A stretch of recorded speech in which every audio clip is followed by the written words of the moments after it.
네, 안녕하세요. 여러분들의 구독과 좋아요로 이 채널이 유지되고 있습니다. 네, 영상 속도는 1.5배를 추천드리는 바이고요. 항상 구독자님, 멤버십 회원님들에게 감사하다고 말씀을 드리면서 본 영상은 추세 기반형 투자 분석 영상이기 때문에 참고만 해두시길 바라겠습니다.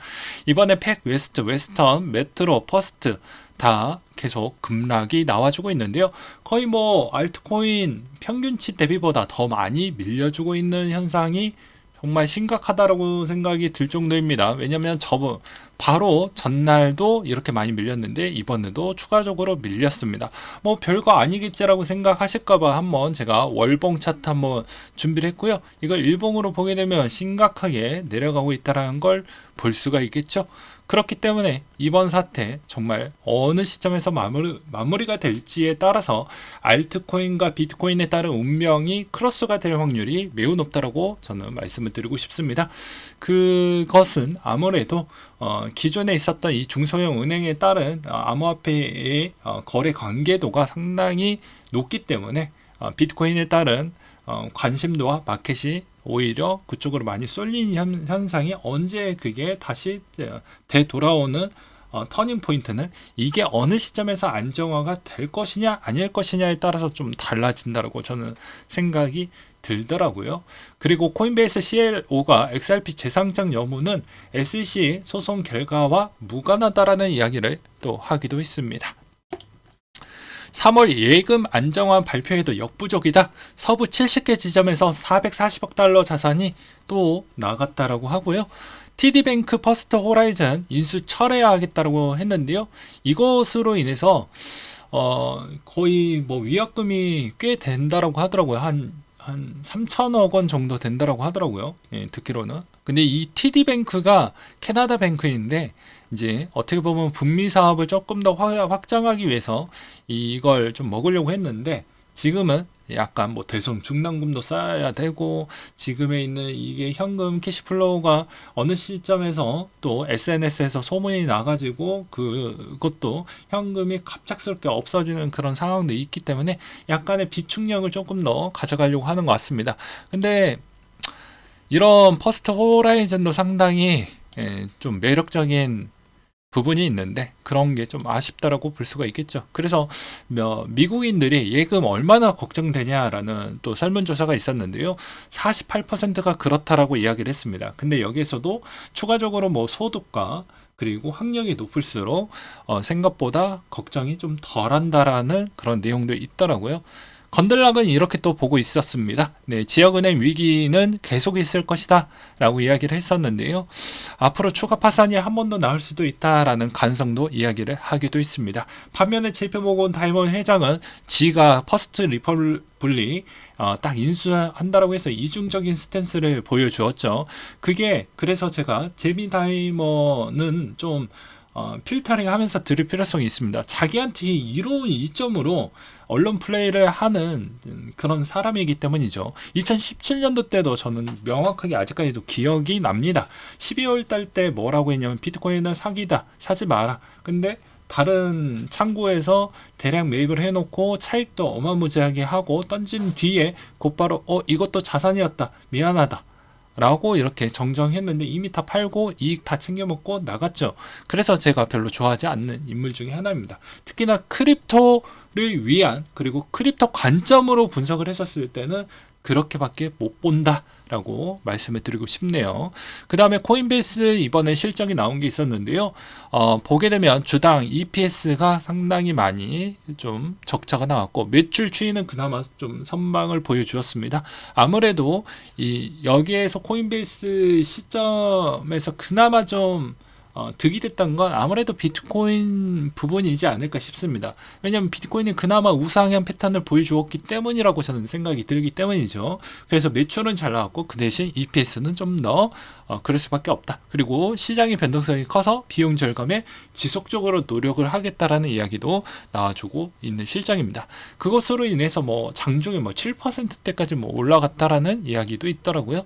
그 다음으로 보이즈 채권단의 배당 필요 절차 대부분 마무리가 되었다라고 해서 조만간에 배당이 시작이 될 것 같다라고 합니다. 이 배당이라는 의미는 그런 겁니다. 뭐 채권의 순위라고 보시면 될 것 같은데요.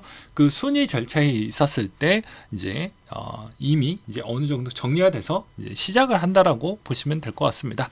그래서 돈을 우선순위로 누가 먼저 받아갈 것이냐라고 보시면 될 것 같고요. 그 다음에 스시 스왑의 13개 체인 V3의 유동성 풀을 실시를 했다라고 하는데 이더리움 아비트럼 그리고 폴리곤 바이낸스 스마트 체인, 아발란체 체인 등에서 사용할 수 있다고 합니다. 이렇게 스왑 같은 경우에도 이렇게 유동성 풀이 계속 업데이트가 되어 가고 있다라는 건, 그리고 이 유동성 풀에 계속 지원되고 이런 서비스 부분에 계속 적용이 된다라는 코인들은 상당한 이점이 있습니다. 유동성이라는 이점이 같이 적용을 받기 때문이죠. 그 다음으로 155만 도지의 휴먼 주소에 9.3년 만에 외부로 이체가 됐다라고 하니까 이 물량이 뭐 단순하게 보게 되면 아무래도 나오지 않을 물량이지 않겠냐, 뭐 이렇게 또 보시는 분들도 계시고요. 그 다음에 요즘에 뭐 뒤에 가서 도지라고 붙어져 있는 코인들이 요즘 민코인에서 아주 핫합니다. 그래서 진짜 내가 도전 의식이 좀 있으신 분들은 또 이런 민코인 도지 부분은 그나마 좀 약간 내가 진짜 마음에서 진짜 한 번은 베팅을 좀 해보고 싶다, 내가 고니가 되어 보고 싶다 라고 하시는 분들은 뭐 접근을 해보셔도 나쁘진 않을 것 같습니다. 예. 그 다음으로 블록의 캐시앱도 실적 발표가 나왔는데요. 이번에 1분기 비트코인 매출액이 21억 달러로 전분기 대비 18% 증가했다라고 했습니다. 그리고 전년 동기 대비는 25% 증가했고요. 매출의 총이익 부분은 5천만 달러로 전분기 대비 43%, 전년 동기 대비 16% 증가했다고 합니다. 아무래도 이제 캐시앱의 비트코인에 따른 추정 부분만 본다고 하면 비트코인이 어떻게 되었습니까? 올라갔기 때문에 실적이 생각보다는 잘 방어가 됐다라고 볼 수가 있겠죠. 그 다음으로 라이도의 이더리움 스테이킹이 600만 이더를 돌파를 했다고 합니다. 비트코인 반감기 진행률이 75%나 돌파했다고 하는데요. 같이 한번 보도록 할게요. 75%라고 하는데 보게 되면 이제 비트코인 캐시도 이제 365일 깨졌고요. 비트코인도 358일 남았습니다. 비트코인 캐시도 그 전에 이 반감기 시즌 때 여러 가지 변동 추이가 있었고 SV도 조금은 잘 보시면서 대응을 하시길 바라겠습니다. 많은 수익은 아니지만 그래도 먹을 수 있는 건 챙겨 먹자 라는 주의로 저는 말씀을 드리고 싶습니다. 그리고 이제 얼마 남지 않았던 라이트코인이나 르테시도 이제 얼마 남지 않았죠. 이런 것도 좀 유심하게 보시길 바라겠고요. 그 다음으로 민코인 새로운 목적지가 비트코인 BRC20 토큰의 표준이 되어가고 있다. 지난 민코인 부분이 페페나 매매, 미미라고 불러야 될까요? 이런 쪽에서 폭발적인 성장이 좀 나와 주었다고 합니다. 이거에 따른 뭐 여러 가지 논란도 많이 나오고 있는데요. 그건 그냥 시간 관계상 그냥 넘어가도록 하겠습니다. 그 다음으로 장기 보유자 항목의 주요 사이클을 낮음을 나타내는 지표 중에 하나라고 하는데요. 루나와 FTX 붕괴 동안 장기 보유자의 시장이 매우 많이 흔들렸다라고 볼 수가 있습니다. 그렇기 때문에 이럴 때마다 저점이 있었다더라, 이렇게 보시면 될 것 같고요. 여기서도 포인트는 무엇이냐면 자, 이런 경우에서도 포인트가 나왔는데 반대로 그러면 여러분들이 생각하는 게 여기서 또 한 번의 저점이 나올 거냐, 이렇게 보기에는 조금 어려운 부분이 있습니다. 왜냐하면 전체 개인적으로 많이 빠져나갔기 때문에 내려갈 수 있는 한계폭은 분명히 있고, 그 다음에 이미 제가 생각하기에는 뭐 올해 기준점으로만 말씀을 드린다고 하면 최저점 구간은 이미 다시는 돌아오지 않을 것 같습니다. 그러니 적절한 가격대에서 베팅을 하는 게 더 낫지 않을까 싶고요. 그 다음으로 이번에 재산 15억, 또 한 국회의원이 코인 60억 원 정도 갖고 있었다고 합니다. 거래 실명제 직전에 인출을 했다고 하더라고요. 17년 때 40억 원까지 보유했던 부분이 있었는데 지금은 하나도 없다라고 하니까 아무래도 그 중간에 다 팔아 제꼈다라고 볼 수가 있겠죠.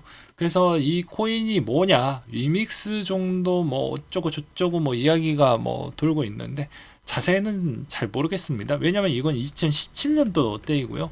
이믹스 코인도 뭐 이야기가 같이 나온 거 보면 또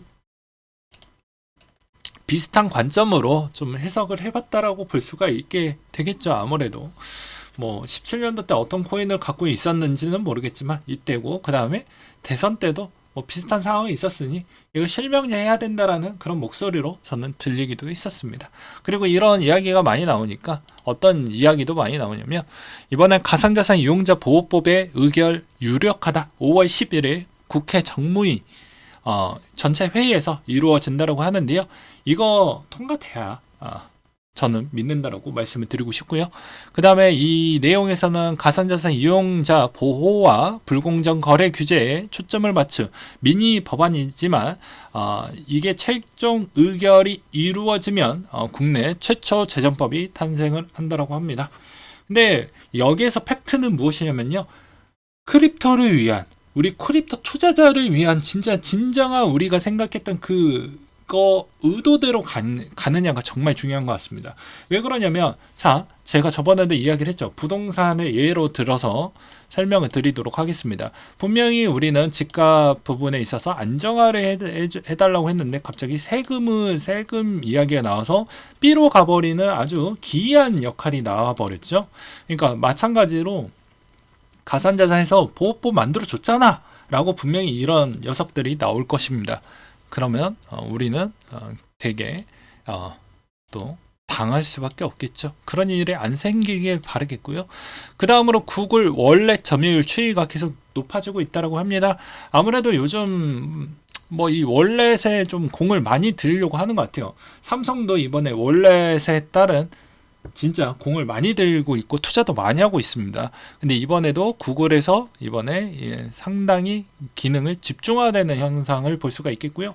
왜 그러니 봤더니 애플이 좀 많이 치고 나오고 있더라. 그래서 우리가 이 구글이 애플에 있는 격차가 더 벌어지면 안 되니까 이걸 좀 하려고 하는 것 같습니다. 그래서 아무래도 간편 지급 결제와 추가적인 뭐 인증 절차와 그 다음에 여러 가지 부분에 있는 걸 다 토탈적으로 다 담는 지갑들이 앞으로 활기를 칠 거고, 그게 누가 메인 주인공이 될 것인지 또 관건이 될 것 같습니다. 아마도 저의 조심스러운 생각은 개인 지갑에 있었을 때 과연 크립토가 앞으로도 계속 개별 그런 개인 지갑 업체들이 있잖아요. 그게 계속해서 유지가 될 것이냐, 또 좀 재밌는 관건이라고 저는 생각을 합니다. 그 다음으로 5월 달에 토큰 언락에 있는 규모가 좀 되는 코인들이 많이 있으니 한 번쯤 멈춰놓고 좀 보시기 바라겠고요. 코인베이스 5월 10일 비트코인 담보대출 프로그램 중단이 된다고 합니다. 네, 프로그램을 통해서 사용자는 비트코인 담보를 최대 100만 달러까지 빌릴 수 있었다고 했는데요. 아무래도 전체 거래량 추이가 점차 많이 낮아질 수 있다는 것과, 이 시점에서 아크 인베스트는 또 GBTC 2.2만 주를 매입을 했다고 합니다. 지난해 12월 이후 처음으로 매입을 했다라고 하더라고요. 그렇기 때문에 이제는 추세적 관점으로 이제 아크 누나가 본격적으로 이제 물을 타기 시작을 했으니 이제부터는 천천히 또 분기마다 계속 물 탈 확률이 매우 높겠죠. 그러면 가격에 따른 추이가 또 나올 것으로 보여집니다. 그 다음으로 스트롱홀드가 채굴기 4,000대를 추가 배치했다라는 것과, 이번에 제표 보고 마찬가지로 우리는 지갑에 또 신경을 많이 쓰고 있고, 그 다음에 여러 가지 서비스, 블록체인 네트워크 서비스도 우리 같이 좀 해보려고 한다. 뭐 이런 이야기도 나와주기도 했습니다. 왜 이런 이야기가 중요하냐? 자, 이 내용을 약식으로 좀 설명을 드리면서 오늘 방송 마무리를 한번 지어보도록 하겠습니다. 가상자산 생태계 미국 파산은행 역할 분석 및 시사점이라고 해서 보게 되면 이것도 이제 실버게이트 내용이 있는데 아주 자세하게 나왔죠. 네. 자, 보게 되면 입출금이 들어와서 계좌로 꽂힌 다음에 여기서 SEN 서비스를 돌려서 24시간 풀로 돌리는 부분으로 들어가게 됩니다.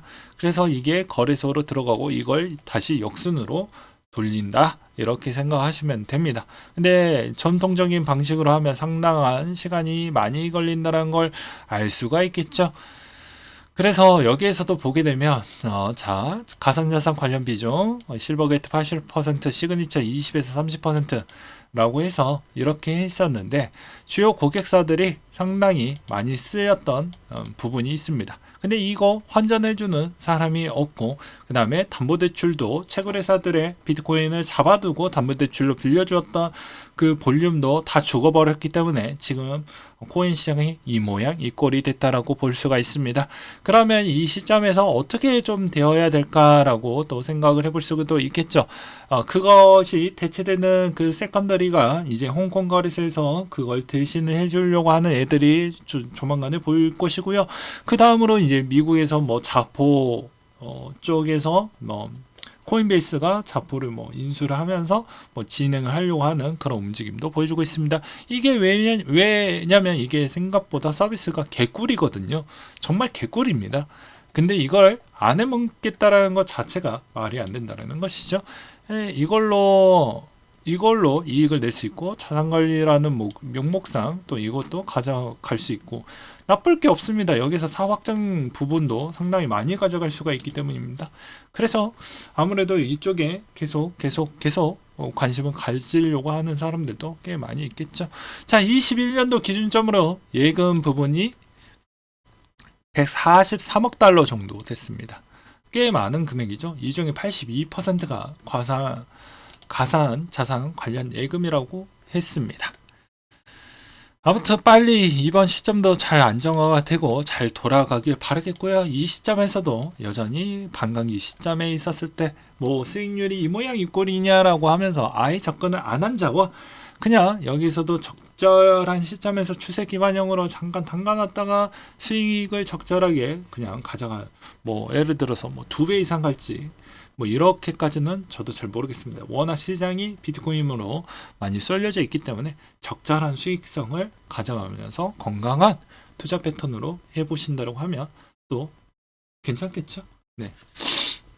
오늘은 여기까지 준비를 했고요. 이상으로 마치도록 하겠습니다.